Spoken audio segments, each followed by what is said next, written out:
Daniel's hand shook as he counted the crumpled dollar bills on his tiny kitchen table. $5. That was all he had left until Friday, and it was only Monday morning. His little sister, Emma, coughed from the bedroom they shared. The sound made Daniel's heart squeeze tight, like someone was wringing out a wet towel. Emma needed her medicine. The medicine cost $12, and he only had $5. "Danny?" Emma's small voice called out. "Are you okay?" Daniel quickly wiped his eyes and smiled, even though she couldn't see him yet. "I'm perfect, little bug. Just counting my millions." He laughed, trying to sound happy. Emma giggled from the bedroom. That sound, her laugh, was the only thing that made Daniel's hard life feel worth living. Daniel worked at Rosie's Diner, a small restaurant on the quiet edge of town where not many people came. The building was old, with cracked red paint and a sign that flickered at night. But Daniel loved it there. He loved the smell of coffee in the morning and the way the sun came through the dusty windows. His uniform was too big for him. The white shirt had a small hole near the bottom that he tried to hide by tucking it in extra tight. His black pants were faded and wore at the knees. His shoes had been fixed with tape so many times that they were more tape than shoe. But Daniel never complained. Not once. That morning, as he walked to work in the cold air, Daniel made a plan. He would ask his boss, Mr. Peterson, if he could work extra hours. Maybe he could wash dishes after his shift. Maybe he could clean the floors. Anything to earn $7 more for Emma's medicine. When Daniel pushed open the diner's door, the little bell above it made its friendly jingle. Inside, the diner was warm and smelled like pancakes and bacon. Only 3 people sat at different tables, eating breakfast quietly. "Morning, Daniel," called out Rosa, the cook. She was a round, cheerful woman with flour always dusted on her apron. "Morning, Miss Rosa." Daniel tied his apron and grabbed his notepad. That's when he saw her. At the corner table, near the window where nobody usually sat, was an old woman. She looked tiny in the big booth, like a little bird in a nest too large for it. Her coat was thin and had patches sewn on the elbows. Her hair was silver white and pulled back in a bun. Her hands were wrinkled and spotted, and they shook slightly as she looked at the menu. But it was her eyes that made Daniel stop and stare for just a second. They were tired, so tired, but there was something else in them. Hope, like she was waiting for something good to happen. Daniel walked over with his warmest smile. "Good morning, ma'am. Welcome to Rosie's Diner. What can I get for you today?" The old woman looked up at him, and for a moment her eyes went wide. She stared at Daniel's face like she was seeing something she hadn't seen in a very long time. Then, slowly, she smiled. "Good morning, young man," she said softly. Her voice sounded like dry leaves rustling. I would like just some toast and water, please." Daniel wrote it down, but his heart felt heavy. He had seen many people order the cheapest thing on the menu when they didn't have much money. He knew that feeling too well. "Toast and water coming right up," he said cheerfully. "But you know what? Our cook, Miss Rosa, made way too many scrambled eggs this morning. They're just going to go to waste if nobody eats them. Would you mind helping us out by having some? No charge at all." It was a lie. A kind lie. Miss Rosa hadn't made too many eggs. But Daniel couldn't stand seeing someone go hungry. The old woman's eyes filled with tears. "Oh, I couldn't." "Please," Daniel said gently. "You'd be doing us a huge favor." After a long moment, the old woman nodded. "Thank you," she whispered. "Thank you so much." When Daniel brought her the eggs, toast, and even a cup of hot coffee, the woman ate slowly, like each bite was precious. Daniel watched from behind the counter, and something warm spread through his chest. Yes, he only had $5 to his name. Yes, Emma needed medicine. Yes, his own stomach was growling because he hadn't eaten breakfast. But seeing this old woman eat a warm meal, that felt more important than anything. When she finished, the old woman came to the counter. Her hands trembled as she pulled out a small coin purse. Daniel could see it was nearly empty, just a few coins and one wrinkled dollar bill. "How much do I owe?" she asked nervously. Daniel glanced at Mr. Peterson, who was in the back office. Then he looked at the old woman's worried face. He made a decision that would change his entire life, though he didn't know it yet. For the toast and water? Just $2, ma'am. The meal actually cost $8 with the eggs and coffee. But Daniel would pay the difference from his own tips. That meant he'd only have $3 left. Not enough for Emma's medicine. But he'd figure something out. He always did. The old woman's face flooded with relief. She carefully counted out $2 in quarters and dimes, placing each coin on the counter like it was made of gold. "Thank you," she said, looking into Daniel's eyes. "You have no idea what this means to me." "You're very welcome, ma'am. Please come back any time."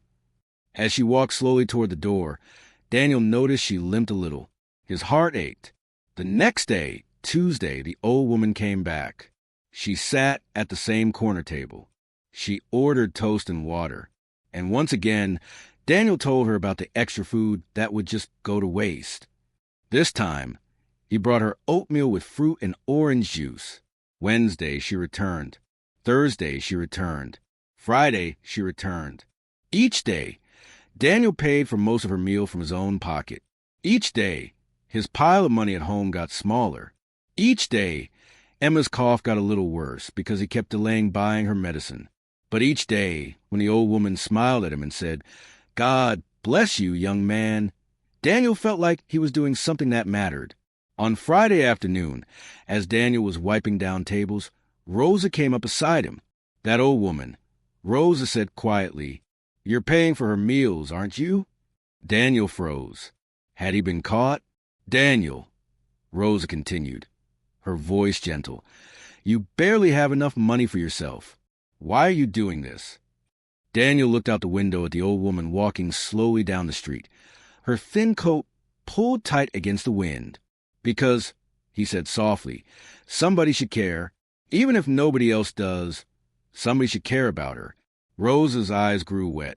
She patted Daniel's shoulder and walked back to the kitchen without another word. What Daniel didn't know, what he couldn't possibly know, was that someone else had been watching too. Someone who was taking careful notes. Someone who was preparing to change Daniel's life in ways he could never imagine. Outside the diner, across the street, a man in a dark suit sat in a car. He had been there every day that week, watching through the window. In his hand was a notebook filled with observations. He picked up his phone and dialed a number. "Yes," he said quietly. "I found him. He's real. Everything she said about him is true. You need to see this for yourself." The man hung up, started his car, and drove away. Inside the diner, Daniel hummed while he worked, completely unaware that his simple act of kindness had been witnessed, completely unaware that his life was about to turn upside down. The storm was coming. But first, there would be silence, a terrible, worrying silence that would break Daniel's heart before the truth could heal it. Monday morning started like every other morning. Daniel arrived at the diner at 6 o'clock sharp, just as the sun was peeking over the buildings. He unlocked the door, turned on the lights, and started preparing for the day. But something felt wrong. Daniel couldn't explain it. It was like when you know it's going to rain, even though the sky is still blue. A feeling deep in his belly that something bad was coming. He sat at the corner table, the old woman's table, just the way she liked it. Napkin on the left, fork and knife perfectly straight, a clean glass of water. For 3 weeks, she had come every single day at 7:30 in the morning. Daniel had started to think of her as his friend, even though he didn't even know her name. 7:30 came. The little bell above the door jingled as other customers walked in, but not her. 7:45. Still no old woman. 8 o'clock. The corner table sat empty. Daniel tried to focus on his other customers, but his eyes kept darting to the door. Every time the bell jingled, his heart jumped, but it was never her. "She's probably just running late," Rosa said, noticing Daniel's worried face. "Don't stress yourself, honey." But Daniel couldn't shake the terrible feeling in his chest. It felt like something was squeezing his heart. By 9 o'clock, Daniel knew she wasn't coming. He walked over to the corner table and stared at the empty seat. For the first time in 3 weeks, that chair was empty. The diner suddenly felt colder, even though the heater was on. The light seemed dimmer. Everything felt wrong. Daniel pulled out his notepad and wrote a message on a piece of paper. Dear friend, I hope you're okay. If you need anything, please come back. We miss you. Daniel. He left the note on the table, tucked under the salt shaker, just in case she came later. She didn't. Tuesday morning. Daniel rushed to the diner an hour early. He ran to the corner table. The note was still there, untouched. She hadn't come. His hands shook as he set up her table again. She'll come today, he told himself. She has to, but she didn't. Wednesday. No sign of her. Thursday. The empty chair seemed to stare at Daniel, mocking him. Friday. Daniel felt sick to his stomach. Something was terribly wrong. Where was she? Was she hurt? Was she hungry? Did she have anyone to help her? Maybe she found a better place to eat, Mr. Peterson said when Daniel asked if he'd seen her. Don't worry about it. We have plenty of other customers. But Daniel did worry. He worried so much that he couldn't sleep at night. He lay in bed, staring at the ceiling, thinking about the old woman's tired eyes and her gentle smile. Danny, are you sad? Emma asked one night. She was feeling better now because Daniel had finally scraped together enough money for her medicine, even though it meant he hadn't eaten a full meal in days. I'm okay, little bug, Daniel lied, pulling the blanket up to her chin. You're not okay, Emma said wisely. She was only 7 years old, but sometimes she seemed much older. You have your sad face. Did something bad happen? Daniel sighed. There was a nice old lady who came to the diner every day, but she stopped coming. I'm worried about her. Emma reached out and held Daniel's hand. Maybe she's just busy. Maybe she'll come back. Maybe, Daniel whispered, but he didn't believe it. The weekend passed in a blur. Daniel walked to the diner like a ghost, serving food and cleaning tables. But his mind was somewhere else. Every time the door opened, he looked up with hope. Every time it wasn't her, his heart sank a little lower. By Monday, exactly 1 week since she'd disappeared, Daniel had convinced himself that he'd never see her again. Maybe she'd moved away. Maybe she'd gotten sick. Maybe worse things that he didn't want to think about. He was wiping down the counter, his eyes red from not sleeping, when Rosa touched his shoulder. Daniel, she said softly, you need to stop torturing yourself. You did a good thing for her. You gave her kindness when she needed it. That's all you could do. But what if she needed more? Daniel's voice cracked. What if I should have done more? Honey, you gave everything you had. You can't save the whole world. Daniel nodded, but tears rolled down his cheeks. He quickly wiped them away and went back to work. Tuesday morning, 8 days since she disappeared. Daniel almost didn't set up the corner table. What was the point? She was gone.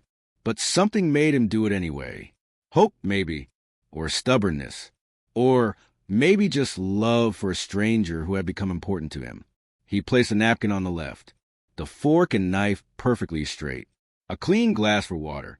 And then he went to take another customer's order, his heart heavy as a stone. At exactly 7:30, the bell above the door jingled. Daniel didn't even look up. He'd been disappointed too many times. But Rosa gasped, Daniel, look. Daniel turned around.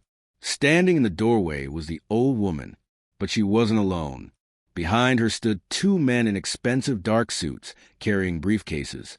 They looked like lawyers from TV shows, very serious, very important. And behind them, even more shocking, were 2 police officers in full uniform, their badges shining under the diner's lights. The entire diner went silent. Every customer stopped eating. Every fork froze in midair. Everyone stared. Daniel's heart nearly exploded in his chest. His first thought was panic. Pure, cold panic. The police were here. The police were here with the old woman. And lawyers. Oh no. Oh no, oh no, oh no. Had Daniel done something wrong? Was helping her against some law he didn't know about? Did Mr. Peterson report him for giving away food? Was he going to jail? Daniel thought about Emma. Who would take care of Emma if he went to jail? His legs felt weak. The room started spinning. That's him, the old woman said, her voice stronger than Daniel had ever heard it. She pointed directly at Daniel with a wrinkled finger. That's the young man I told you about. The two lawyers walked forward, their shoes clicking on the tile floor. Every customer in the diner watched with wide eyes. Rosa came out from the kitchen, her hand over her mouth. One of the lawyers, a tall man with gray hair and glasses, stopped right in front of Daniel. He looked at Daniel from head to toe, studying him like he was a science experiment. "Are you Daniel Matthews?" the lawyer asked. Daniel could barely breathe. "Why, yes, sir." "And is it true that you've been paying for this woman's meals for the past 3 weeks?" Daniel's heart hammered. This was it. He was in trouble. Big, big trouble. I didn't mean any harm," Daniel stammered. "I just wanted to help. Please, I have a little sister. She needs me. I can't." "Answer the question, please," the police officer said, stepping forward. "Did you pay for her meals?" Daniel felt tears burning in his eyes. His whole body was shaking. "Yes," he whispered. "Yes, I paid for her meals. I'm sorry. I'm so sorry." The old woman stepped forward then. Tears were streaming down her wrinkled face. "Don't apologize," she said, her voice breaking. "Don't you dare apologize for being the only person in this entire city who showed me kindness." The second lawyer opened his briefcase and pulled out a thick folder. "Mr. Matthews, we need to speak with you about a legal matter of great importance." Daniel thought he might faint. A legal matter? What did that mean? Mr. Peterson came rushing out from his office. "What's going on here?" "Daniel, what did you do?" "He did nothing wrong," the old woman said firmly. "In fact, he did everything right." The tall lawyer adjusted his glasses. "Mr. Matthews, this is going to come as quite a shock to you. Perhaps you should sit down." "Am I being arrested?" Daniel asked, his voice barely a whisper. "Arrested?" The lawyer looked confused. Then, surprisingly, he smiled. "No, Mr. Matthews. Quite the opposite, actually." The old woman walked closer to Daniel. Up close, he could see that she looked different than before. She was wearing nice clothes now, a proper coat, not the thin patch one. Her hair was styled. She looked wealthy.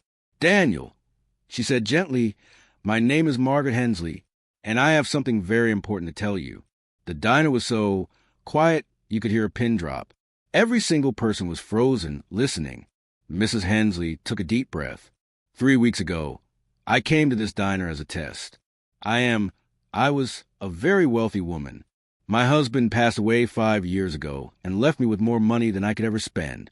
But I had no family, no children, no one who cared about me for who I was, only for my money. She paused, wiping tears from her eyes. I decided to spend my last days finding out if there was still kindness in this world. If there was still someone who would help a stranger without expecting anything in return. I visited 20 different restaurants, looking like a poor old woman. Do you know what happened at every single one? Daniel shook his head, unable to speak. They ignored me, or they were rude, or they kicked me out for not having enough money. 20 places, Daniel. 20 places where nobody cared.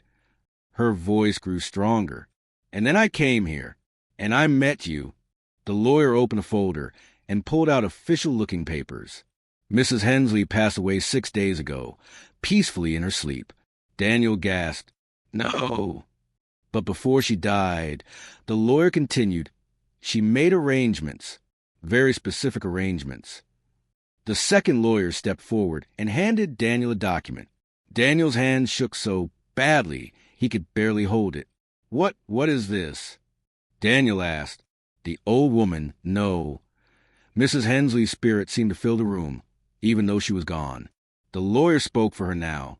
"Daniel Matthews, you are being presented with the last will and testament of Margaret and Hensley. You have been named as the sole beneficiary of her entire estate." The words didn't make sense. Daniel stared at the paper, but the letters swam before his eyes. "I don't understand," he whispered. "Mr. Matthews," the lawyer said clearly, "Mrs. Hensley has left you everything. Her house, a 3-bedroom home in the good part of town. Her savings, $1.2 million in various accounts. And her shares in a restaurant chain, currently valued at approximately $3.8 million. The room exploded with gasps and shocked exclamations. Daniel couldn't breathe. The paper slipped from his hands and floated to the floor. This couldn't be real. This couldn't be happening. That's impossible, he breathed. Why? Why would she? The lawyer's expression softened. She left you a letter. Would you like me to read it? Daniel could only nod, tears streaming down his face. The lawyer pulled out an envelope and carefully opened it. In a clear voice, he began to read Mrs. Hensley's final words to the young waiter who had shown her kindness when no one else would. The lawyer cleared his throat and began reading the letter. His voice echoed through the silent diner. Everyone, customers, Rosa, even Mr. Peterson, leaned forward to listen. My dear Daniel, the lawyer read, his voice gentle. If you are hearing this letter, then I have passed on from this world. Please do not be sad for me. I lived a long life, and in my final weeks, you gave me something I thought I'd lost forever, hope and humanity. Daniel's legs gave out. He grabbed the counter to steady himself, tears pouring down his face. The lawyer continued, I came to your diner expecting nothing.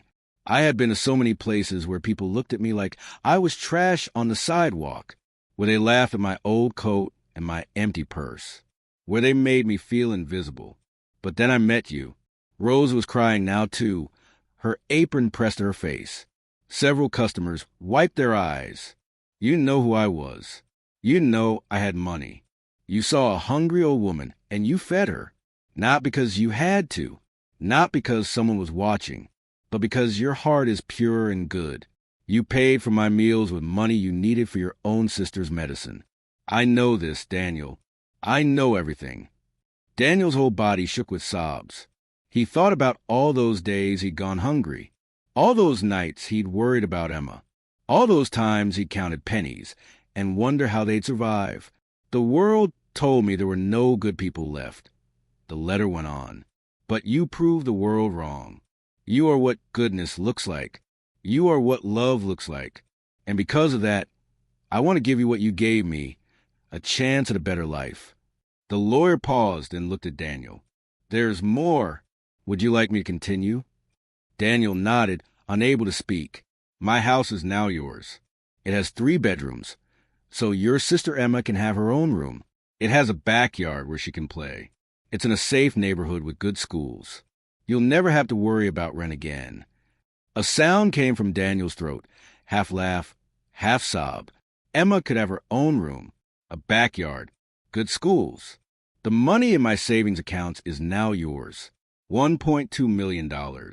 With this money, you can pay for Emma's medicine for the rest of her life. You can go to college if you want. You can help other people the way you helped me. The choice is yours. Daniel collapsed into a chair. His whole body trembled. $1.2 million. He'd never even imagined that much money. His brain couldn't understand it. And finally, the lawyer read, I'm leaving you my shares in the Golden Fork Restaurant Group. My late husband started this company 40 years ago. It now has 12 restaurants across the state. These shares will provide you with income for the rest of your life. You'll never have to count pennies again, Daniel. You'll never have to choose between eating and helping someone else. The diner erupted in shocked whispers. The Golden Fork Restaurant Group? Everyone had heard of it. Those were fancy restaurants where rich people ate. The lawyer looked up from the letter. The shares are currently valued at $3.8 million, Mr. Matthews. Combined with a house and savings, Mrs. Hensley's gift to you is worth approximately $5.2 million. Someone in the diner gasped so loudly it sounded like a shout. Mr. Peterson stood frozen, his mouth hanging open. Rosa fell into a chair, fanning herself with her apron. $5 million? Daniel whispered. The number was so big it didn't feel real. It felt like someone had just told him he could fly. Plus annual dividends from the restaurant shares, the second lawyer added. Approximately $180,000 per year. Daniel's mind went completely blank. $180,000 per year? That was more than he made in 6 years at the diner. The first lawyer returned to the letter. I know this seems impossible, Daniel. I know you're probably crying right now, wondering if this is real. It is real, It's as real as your kindness was to me. And now, let me tell you the most important part of my gift." The lawyer's voice grew softer, more emotional. "I don't want you to just take this money and forget where you came from. I want you to remember that you were once the person who needed help, and I want you to spend the rest of your life being the person who gives help. Be Daniel, the kind waiter, even when you're Daniel, the millionaire. Promise me that." "I promise," Daniel sobbed, talking to a woman who was no longer there, but whose love still filled the room. "I promise, I promise, I promise." "The lawyers will handle all the paperwork." The letter concluded. "The police are there to make sure everything is official and legal. I don't want anyone claiming you stole this or cheated for it. You earned this, Daniel. Every single penny. Not with work, but with your heart. May God bless you and your sister. Live a beautiful life. Love always, Margaret and Hensley." The lawyer folded the letter carefully. The diner was absolutely silent, except for the sound of people crying. Then, suddenly, Rosa started clapping. Slowly at first, then faster. Then another customer joined in. Then another. Then everyone in the diner was standing, applauding, crying, and cheering for Daniel. "Speech! Speech!" someone shouted. Daniel stood up, his legs shaky, his face wet with tears. He looked around at all the faces staring at him. Some people he knew. Some he'd served breakfast to 100 times. Some he'd never seen before. I don't know what to say," Daniel began, his voice cracking. "Mrs. Hensley, wherever you are, thank you. Thank you for seeing me. Thank you for believing that kindness matters." He took a deep breath. "I'm going to keep my promise. I'm going to help people. Everyone who's hungry and scared and doesn't know where their next meal is coming from. I'm going to help them the way I wish someone had helped me." The applause grew louder. "And Rosa," Daniel turned to the cook, who was crying into her apron, "you're getting a raise. A big one." Rosa burst into fresh tears and hugged Daniel, so hard he could barely breathe. One of the police officers stepped forward, smiling. "Mr. Matthews, we just need you to sign some papers, and then this is all official. Congratulations." Daniel signed paper after paper, his hands shaking so badly he could barely write his name. Each signature felt like a dream. Each paper made it more real. When it was done, the lawyer shook Daniel's hand. "Mrs. Hensley was right about you," he said quietly. "You really are one of the good ones. The world needs more people like you." As the lawyers and police prepared to leave, Daniel suddenly remembered something. "Wait," he called out. Can I visit her grave? I want to say thank you in person." The lawyer smiled sadly. "She's buried at Oakwood Cemetery, plot 247. There's a bench there. She said you might come, so she left instructions to always keep fresh flowers on her grave." Daniel nodded, fresh tears streaming down his face. That evening, Daniel ran home faster than he'd ever run in his life. He burst through the apartment door, breathing hard, his face glowing with joy and tears. "Emma, Emma," he shouted. His little sister came out of the bedroom, her eyes wide with worry. "Danny, what's wrong? Why are you crying?" Daniel picked her up and spun her around, laughing and crying at the same time. "We're okay, little bug. We're going to be okay. We're getting a house. A real house with a yard. And you're getting your own bedroom." "Really?" Emma's eyes grew as big as saucers. "My own bedroom? Not just a corner. Your own bedroom with a door and everything. And I could buy you all the medicine you need. And toys. And books. And whatever you want." Emma started crying too, even though she didn't fully understand what was happening. But she could feel Daniel's joy, and it filled her heart. That night, Daniel lay in bed with Emma curled up beside him, already asleep. He stared at the ceiling, thinking about everything that had happened. This morning, he'd been a poor waiter with $5 to his name. Tonight, he was a millionaire. But the amazing thing, the truly amazing thing, was that Daniel didn't feel different. He was still the same person. He still cared about people who were hungry. He still wanted to help. "I'll keep my promise, Mrs. Hensley," he whispered into the darkness. "I'll be kind. I'll help people. I'll remember where I came from." And he did. 3 months later, Daniel opened his own diner called Margaret's Place in honor of Mrs. Hensley. But this wasn't an ordinary diner. On the menu, there was a special note. If you're hungry and can't pay, order the daily special and tell your server Margaret sent me. You'll be served a full meal with no questions asked. Every single day, Daniel served dozens of people who couldn't afford food. He paid for their meals from his own pocket, just like he'd done for Mrs. Hensley. And he trained his staff to treat every customer, rich or poor, with respect and kindness. Emma got better.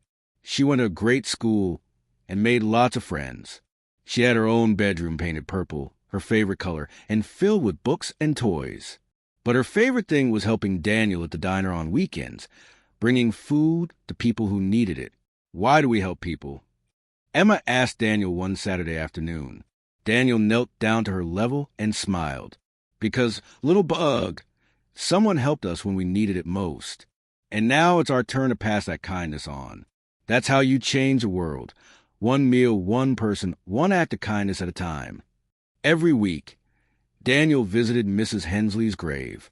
He'd sit on the bench, tell her about the people he'd helped, and thank her for believing in him. The flowers were always fresh, just like she'd promised. 1 year after receiving his inheritance, Daniel started a foundation called the Hensley Heart Foundation. It provided money to people who needed help for medicine, for rent, for food, for school.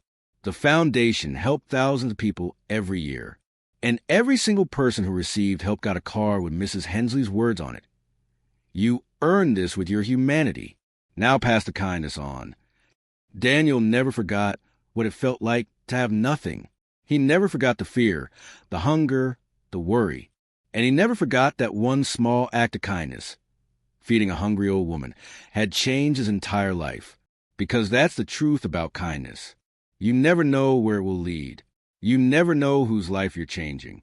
You never know if the person you're helping might someday help you back in ways you can't imagine. All you can do is be kind, be good, care about people. And sometimes, just sometimes, the universe rewards that goodness in ways more beautiful than any story. Daniel learned that lesson, and he spent the rest of his life teaching it to everyone he met. If this story touched your heart, please share it with someone who needs to hear it. And subscribe for more inspiring stories that remind us why kindness matters. Because in a world that often feels cold and hard, we need to remember, every act of kindness creates ripples that can change lives forever.